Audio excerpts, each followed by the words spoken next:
Whether you're ready or not, the Kansas City Chiefs have a push to make. It's towards that playoffs and what comes next. They got on the road to success against the Las Vegas Raiders, breaking that game down and looking ahead today on Locked On Chiefs. From the land of the free and the home of the Chiefs, this is the Locked On Chiefs podcast. Welcome back, everybody. We are recording Victory Monday for your Tuesday show. Glad that you can be with us. We are live on YouTube. If you have not joined us there yet, go ahead and like, sub, hit the bell, become one of the subscribers over there, those everydayers that watch us every day. We try to do as many lives as we can each week. We try to move it around. It helps if you guys are here every day. Certainly, you guys that are already subscribed already are, but it's easy. You can do it on YouTube just by clicking that button. You can get on Spotify and Apple and get on all the audio platforms. Everywhere there's a free show, you can find us 5 days a week plus, and you can get a little bit more on the text line over at 816-357-8781. Get signed up over there, and you'll get our exclusive content, one-on-one kind of conversation type thing. Now, today we're brought to you by Gametime. You can download that app, create an account, use our code LOCKEDONNFL for $20 off of your first purchase. It's last-minute tickets. It's guaranteed load prices, and that's what today. What are we going to get into in terms of where is the rookie class for this team? Something that's been very, very much a part of the playoff runs in the last couple of seasons. What is the offense doing? Did they find their way? Do they have a path forward? But we're going to start today with the playoff push and what the immediate future looks like. I'm Ryan Tracy, the founder of Rogue Analytics and Performance Consulting, as well as NFL33.com, where me and my staff run down not only draft prep and team building, but we look across the entire league. So make sure you go get subbed over there, as well as RGR Football, where we do all kinds of Chiefly things. I think you guys will dig it. This is my partner, Chris Clark of Chiefs Corner. You get all his breakdowns, stat tracking, the cap, the whole 9 yards. I'm pretty excited for this. And this is really the stretch run. You tell me if you think it's too early, Chris, but it feels like there's one game left on the bill here, and that is against the Bills, that they have to kind of watch out for. But other than that, it's about making sure that you're tuning up and getting ready for the postseason. As far as I'm concerned, am I overlooking anyone? I don't think so. I think even the Bills, you could question whether or not that's going to be a game they're really need to worry about. There's a lot of questions when it comes to the Bills and the way they're able to play. I do think they do have a good offense. Josh Allen is playing okay. He's not playing great. He's turned the ball over a ton. I think Kansas City's hand, but they will in 2 weeks. And I think they're going to take away from that game, though, is that Kansas City has the better defense this year. That has not been the case in years past, and that's a huge deal going into this game because while the Bills and the Chiefs offense may be close to similar in stats, the Bills have a better scoring offense at this point. But Kansas City did find their way to players, and I think it's the difference. You look at the Chiefs defense versus the Bills defense. The Bills defense really isn't able to stop much of anybody right now because of the injuries that they face. Kansas City, I think, is going to be in a good position for that game. Yeah, I think they're going to. When you take a look at where the teams are that they face, you got to feel pretty good about it. Green Bay's been coming on a little bit as of late, and so maybe that's more of a formidable contest than we thought a couple weeks ago. I will tell you for sure because, folks, I am going to be there in Green Bay, so I'm looking forward to that. I haven't been to a game in Lambeau before, so I'm making the trek with some familiar faces. You'll see me on Instagram. You'll probably see me here on the channel doing some shorts pregame from the stadium. I hope that you're ready for that. Chris will have the postgame locked down. Now, that's going to be obviously on a late Sunday night, but we're going to have plenty of content before that. Matt Derrick is with us tomorrow to start looking forward to that Packers game, as well as the behind the scenes, the whole 9 yards as we get ready. But that's just the first obstacle. They're on a little bit of a plus. Like you said, the Buffalo defense has been a little bit down. We know that the Patriots are completely lost on offense. Bill O'Brien couldn't fix Mac Jones. Know how I feel about that quarterback situation. So it's another draft possibility we'll talk about later in the season. Then it's back to the Raiders. And we're going to talk in depth about the Raiders today, who performed what and what gave it away. And then it's the Cincinnati Bengals that I thought was really going to be the culmination of this post-bye stretch. It's just not the case anymore. Without Joe Burrow, no offense, they just are not going to be in a position to really push this team, I don't think. And then you can see the Chargers that are charging as they always charger. There's no way around that either. Yeah, and the Chargers had a chance to win the game against the Ravens and blew it.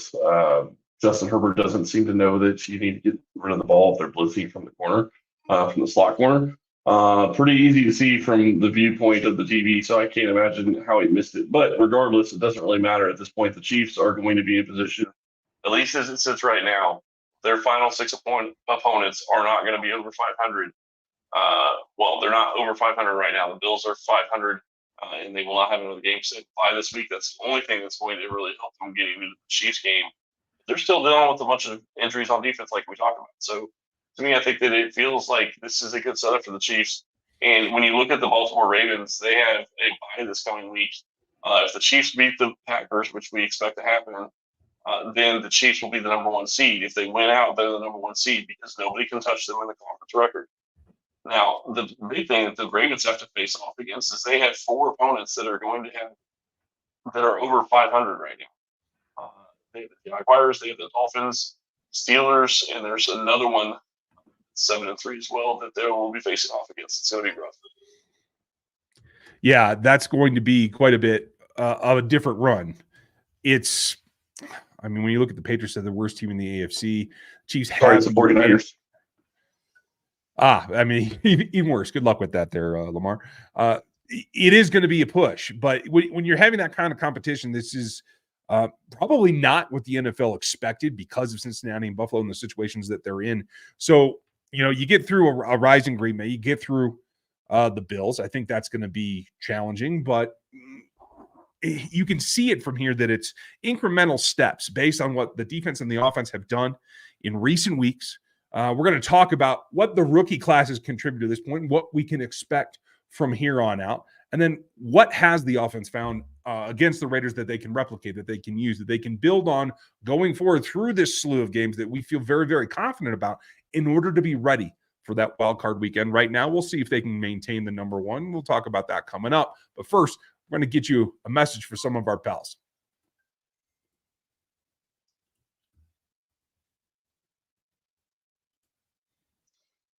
You ever had a time that you wanted to go get tickets and you just couldn't find the tickets that you wanted? You need to check out Gametime. You shouldn't have to worry when you're buying tickets to the next big event. Gametime is the fastest and easiest way to buy tickets for all sports, music, comedy, theater events near you. With killer last-minute deals, all-in prices, views from your seat, and their best price guarantee, Gametime takes the guesswork out of buying tickets. Gametime is the only ticketing app that gives you complete peace of mind with your purchase. See the view from your seat before you buy so you know exactly what to expect when you arrive. All-in prices show your total up front so you know you're getting a great deal without hidden fees. Buy tickets in seconds with 2 taps. Take the guesswork out of buying tickets with Gametime. Download the Gametime app, create an account, and use code LOCKEDONNFL for $20 off your first purchase. Terms apply. Again, create an account and redeem LOCKEDONNFL, LOCKEDONNFL for $20 off. Download Gametime today. Last minute tickets, lowest prices, guaranteed.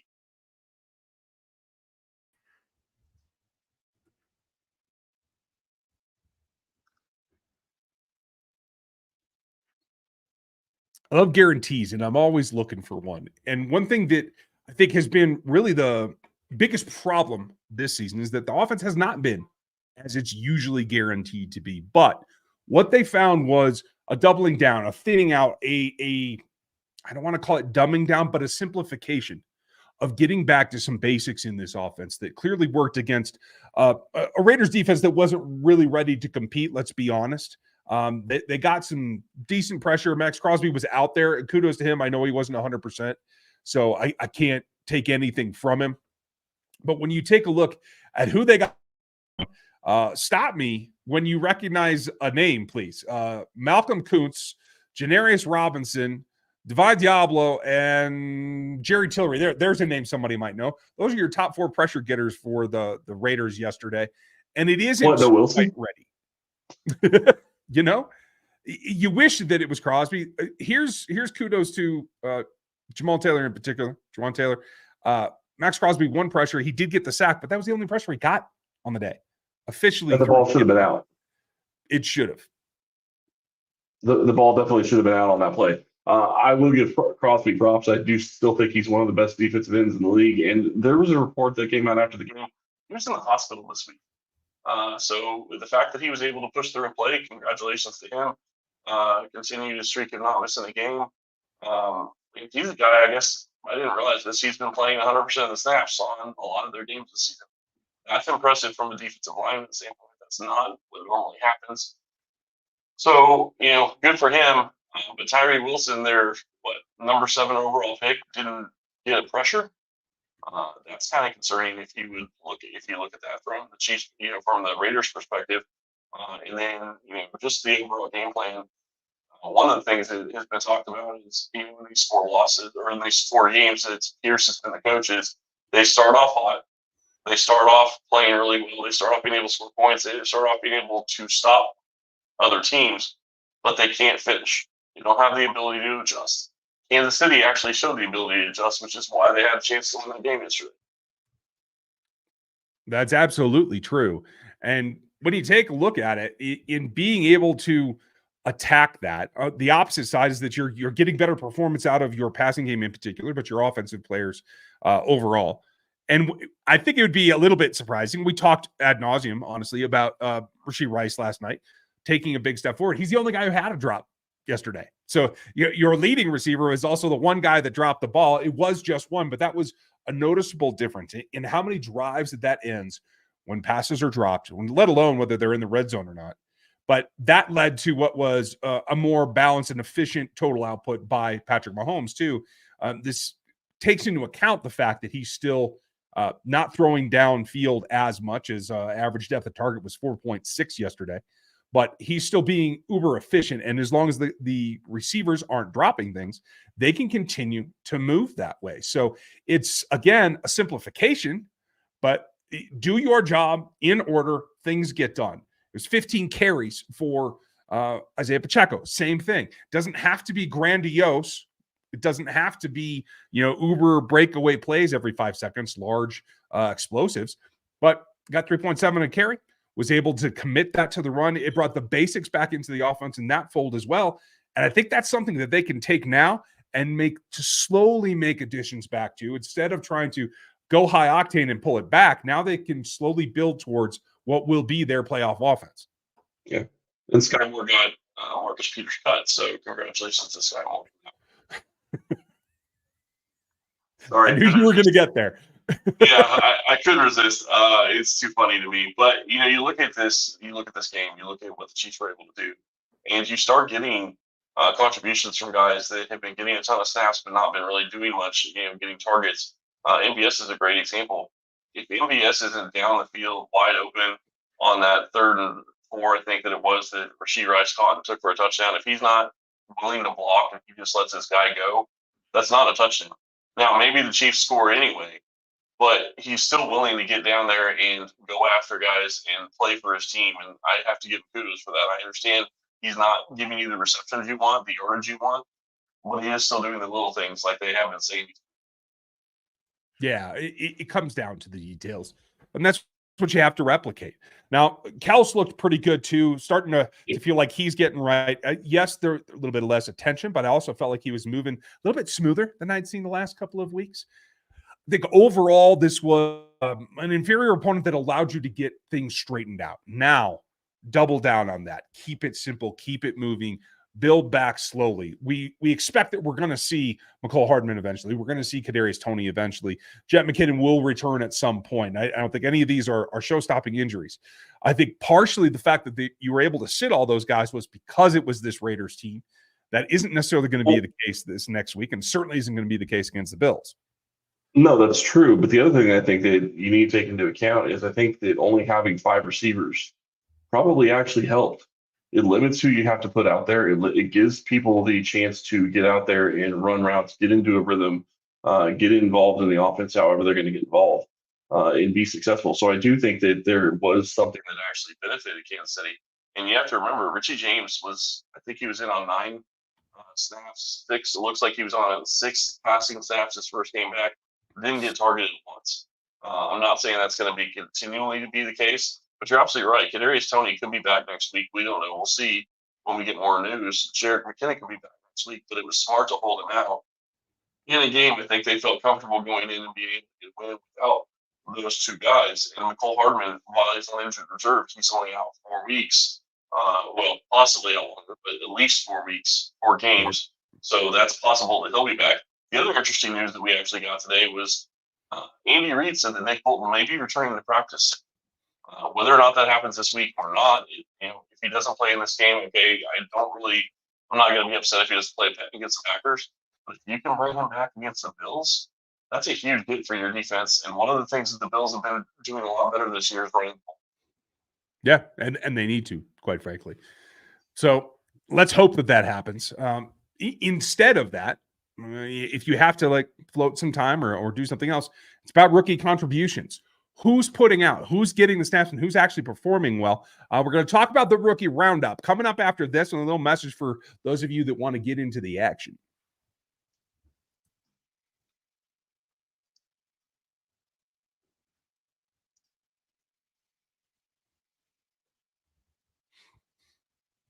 So it is getting definitely colder. The snow's coming. I'm going to be looking for something to happen up there in Wisconsin that's definitely going to be snow related. Cross your fingers for me. I hope to stay warm, but that doesn't mean that the action isn't there to get into. And if you want to get hot right now, you can do it by getting $150 in bonus bets coming back to you anytime that you place a winning $5 money line bet with our friends at FanDuel. The NFL offers are staying hot with them, the official sportsbook sponsor over of the partner of the NFL. And that's what it comes down to, is they keep things hot that you can win some money. That's $150 in bonus bets if your team wins. I know you've been thinking about joining FanDuel, and if you're not, you probably already have. So there's no better time to get in the action. It's super simple to use. Their app has a ton of options on it. You can bet spreads, money lines, obviously, player props, under overs, the whole 9 yards. It's all there in one spot at FanDuel.com/lockedon. Get into the thick of it this season, right as it starts to hit up for the playoffs. FanDuel is the official sponsor of the NFL.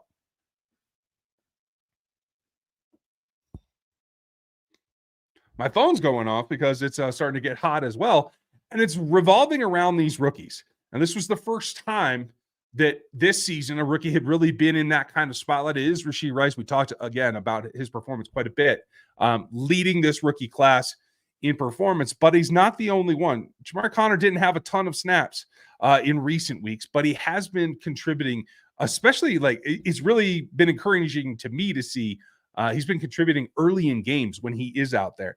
What did he get? 6 snaps yesterday, but had a positive grade, particularly in coverage. So it's not a lot of volume from him, but he's putting up good performance.